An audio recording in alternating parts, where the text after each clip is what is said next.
முதலமைச்சர் மு.க.ஸ்டாலின் முன்னிலையில் திமுகவில் இணைய அண்ணா அறிவாலயத்திற்கு ஓபிஎஸ் வருகை தந்துள்ளார். இதுகுறித்த கூடுதல் விவரங்களை எமது செய்தியாளர் ராஜகுமரன் வழங்க கேட்கலாம். வணக்கம் ராஜகுமரன், இதுகுறித்த மேலும் கூடுதல் விவரங்களை சொல்லுங்க.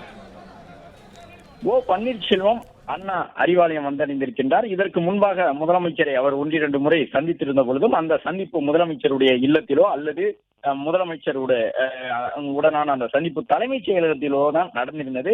ஓ பன்னீர்செல்வம் இப்பொழுது முதல் முறையாக அண்ணா அறிவாலயம் வந்திருக்கின்றார். ஓ பன்னீர்செல்வத்தினுடைய ஆதரவாளர்கள் அவரை வரவேற்று உள்ளே அழைத்துச் செல்லக்கூடிய அந்த காட்சிகளை காணுகின்றோம். இன்னும் சில வினாடிகளில் அவர் உள்ளே அழைத்து செல்லப்பட இருக்கின்றார். ஓ பன்னீர்செல்வத்தை அழைத்துச் செல்வதற்காக மூத்த அமைச்சர்கள் தயார் நிலையிலே அண்ணா அறிவாலயத்தினுடைய வாயிலில் நிற்கக்கூடிய காட்சிகளை காணுகின்றோம். அதிமுகவினுடைய அடையாளங்களில் ஒன்றாக இருந்தவர், அதிமுகவினுடைய தலைமை பொறுப்புகளில் இருந்தவர், அதிமுக மூலமாக 3 முறை தமிழ்நாட்டினுடைய முதலமைச்சராக இருந்தவர் என்று பல்வேறு அடையாளங்கள் ஓ பன்னீர்செல்வத்திற்கு இருந்தாலும் இப்பொழுது அவர் திமுக அடையாளத்தை ஏற்கப் போகின்றார். கடந்த சில ஆண்டுகளுக்கு முன்பாக சென்னை மெரினா கடற்கரையிலே முன்னாள் முதலமைச்சர் ஜெயலலிதா அவர்களுடைய நினைவிடத்தில் அமர்ந்து ஓ பன்னீர்செல்வம் தியானம் செய்து சத்தியம் செய்து தொடங்கிய தர்ம யுத்தம் இப்போது அவரை அண்ணா அறிவாலயத்தினுடைய முகப்பில் கொண்டு வந்து நிறுத்தி இருக்கின்றது.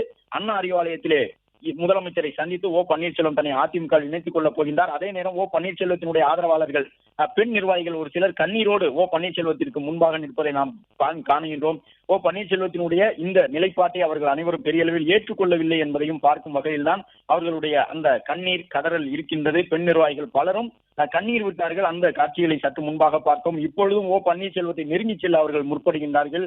அவர்களில் பலரும் தங்களுடைய கைகளில் முத்திரையிட்டு இருக்கின்றார்கள், பச்சை ஊத்தி இருக்கின்றார்கள் முன்னாள் முதலமைச்சர் ஜெயலலிதா அவர்களுடைய படத்தை. இந்த நிலையில் தான் ஓ பன்னீர்செல்வம் இப்பொழுது அண்ணா அறிவாலயத்தை சென்றடைந்திருக்கின்றார். முதலமைச்சரை ஓ பன்னீர்செல்வம் சந்திக்கப் போகின்றார். மூத்த அமைச்சர்கள் வந்து ஓ பன்னீர்செல்வத்தை வரவேற்று முதலமைச்சரிடம் அழைத்து செல்கின்றார்கள். இன்னும் 1-2 வினாடிகளில் ஓ பன்னீர்செல்வம் முதலமைச்சரை சந்தித்த புகைப்படங்கள் வெளியாக இருக்கின்றன. இப்பொழுது வரை கூட அவருடைய அந்த பெண் நிர்வாகிகள் இந்த முடிவை மாற்றிக்கொள்ள மாட்டாரா என்கின்ற எதிர்பார்ப்போடு கண்ணீர் விடக்கூடிய அந்த காட்சியை காணுகின்றோம். ஓ பன்னீர்செல்வத்தை பொறுத்தவரை அவருடைய அரசியல் அடையாளமே ஓ பன்னீர்செல்வம் செய்தியாளர் சந்திப்பாக இருந்தாலும் சரி, அரசியல் கூட்டங்களாக இருந்தாலும் சரி, எப்பொழுதுமே மாண்புமிகு புரட்சி தலைவர் அம்மா என்று சொல்லிதான் தன்னுடைய உரையாடலை தொடங்குவது வழக்கம். அப்படிப்பட்ட ஓ பன்னீர்செல்வம் இனி என்ன சொல்லி தன்னுடைய பேட்டியை உரையாடலை அரசியல் மேடைகளில் பேச்சை தொடங்கப் போகின்றார் என்பதும் ஒரு முக்கியமான கேள்வியை எழுப்பி இருக்கின்றது. ஓ பன்னீர்செல்வத்தை பொறுத்தவரை அதிமுக தலைமை அவருக்கு எதிரான நிலைப்பாட்டில் இருந்தாலும் கூட, அதிமுகவிலே ஓ பன்னீர்செல்வம் இணைத்துக் கொள்ளப்படாமல் இருந்தாலும் கூட, இத்தனை நாட்களும் ஓ பன்னீர்செல்வம் முன்னாள் முதலமைச்சர் ஜெயலலிதா மீது ஒரு மிகப்பெரிய ஈடுபாட்டோடு தான் இருந்தார். எந்த இடத்திலும் ஜெயலலிதாவை அவர் விட்டுக் கொடுத்தது கிடையாது. சட்டப்பேரவைக்கு உள்ளாகவும் ஜெயலலிதா அவர்களுக்கு எதிராக ஒரு சில கருத்துக்கள் பேசப்பட்ட பொழுது அதிமுகவிலிருந்து நீக்கப்பட்ட நிலையிலும் ஓ பன்னீர்செல்வம் அதற்கு கடுமையான எதிர்வினையை இதற்கு முன்பாக ஆற்றியிருந்தார். இப்பொழுது அண்ணா அறிவாலயம் வந்தடைந்திருக்கின்றார் முன்னாள் முதலமைச்சர் ஓ பன்னீர்செல்வம். திமுகவிலே தன்னை இணைத்துக் கொள்ள இருக்கின்றார். ஏற்கனவே அதிமுகவில் இருந்து திமுகவில் இணைந்த பல முன்னாள் அமைச்சர்கள் ஓ பன்னீர்செல்வத்தை வரவேற்று உள்ளே அழைத்துச் செல்லக்கூடிய காட்சிகளை காணுகின்றோம். முதலமைச்சர் மு.க.ஸ்டாலின் எடுத்திருக்கக்கூடிய அரசியல் ரீதியிலான நகர்வுகளுக்கு கிடைத்திருக்கக்கூடிய ஒரு மிகப்பெரிய வெற்றியாக இது பார்க்கப்படுகின்றது.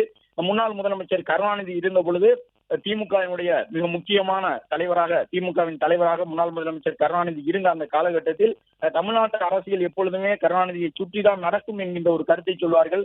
அவர் முதலமைச்சராக இருந்தாலும் சரி, முன்னாள் முதலமைச்சர் கருணாநிதி அவர்கள் முதலமைச்சர் பொறுப்பில் இல்லாத பொழுதும் சரி, தமிழ்நாட்டினுடைய அரசியல் கருணாநிதியை சுற்றிதான் இருக்கும் என்பதை திமுகவினர் அழுத்த நிறுத்தமாக சொல்வார்கள். அவ்வளவு ஆளுமை மிக்கவராக கருணாநிதி இருந்தார் என்பதை பலரும் ஏற்றுக்கொள்வார்கள். இப்பொழுது திமுக தலைவராக இருக்கக்கூடிய முதலமைச்சர் ஸ்டாலினும் அதே போன்ற ஒரு கருத்தாக்கத்தை ஏற்படுத்தி இருக்கின்றார். அவர் எடுத்திருக்கக்கூடிய அரசியல் ரீதியிலான முக்கிய நடவடிக்கைகளில் ஒன்றாக, அவருடைய நகர்வுக்கு கிடைத்திருக்கக்கூடிய முக்கிய வெற்றிகளில் ஒன்றாக இது அமைந்திருக்கின்றது.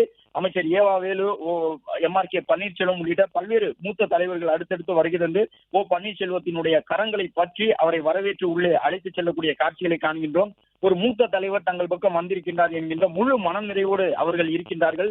2026 சட்டமன்ற தேர்தலிலே ஒரு 4 முனை போட்டி இருக்கின்றது. வலுவான போட்டியை 3வதாக தமிழக வெற்றி கழகம் போன்ற கட்சிகள் ஏற்படுத்தி இருக்கின்றன.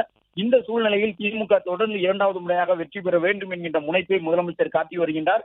பிளே ஸ்டோர் மற்றும் ஆப் ஸ்டோரில் இருந்து பாலிமர் செயலியை QR கோடு மூலம் பதிவிறக்கம் செய்யுங்கள். செய்திகளை உடனுக்குடன் பெறுங்கள்.